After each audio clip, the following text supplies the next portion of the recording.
Sizin üçün yer üzünü döşəmə, göyü isə tavan etdi. Göydən su endirib, onunla sizin üçün növbə-növ məhsullardan ruzi yetişdirdi. Siz də bunu bildiyiniz halda heç kəsi Allaha tay tutmayın. Əgər qulumuza nazil etdiyimizə şübhə edirsinizsə, onda ona bənzər bir surə gətirin və əgər doğru deyirsinizsə, Allahdan savayı bütün şahidlərinizi köməyə çağırın. Əgər siz bunu edə bilmirsinizsə, heç edə də bilməzsiniz. Onda yanacağı insanlardan və daşlardan olan kafirlər üçün hazırlanmış oddan çəkinin. İman gətirib, salih əməllər edənlərə müjdə ver ki, onlar üçün ağacları altından çaylar axan cənnət bağları vardır.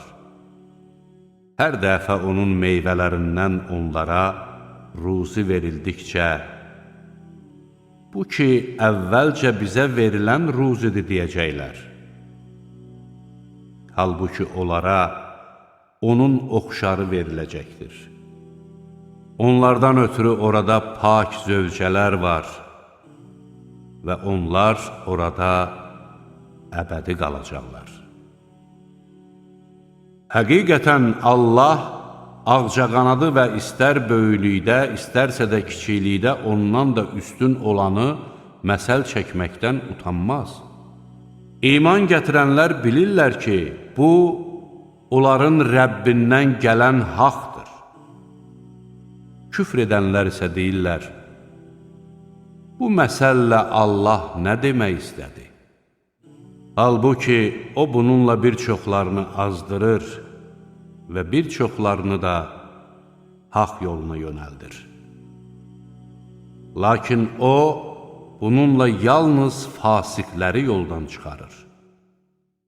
O kəslər ki, Allahla əhd-i peyman bağladıqdan sonra onu pozur, Allahın qovuşdurulmasını əmr etdiyi qohumluq əlaqələrini kəsir və yer üzündə fitnə fəsad törədirlər.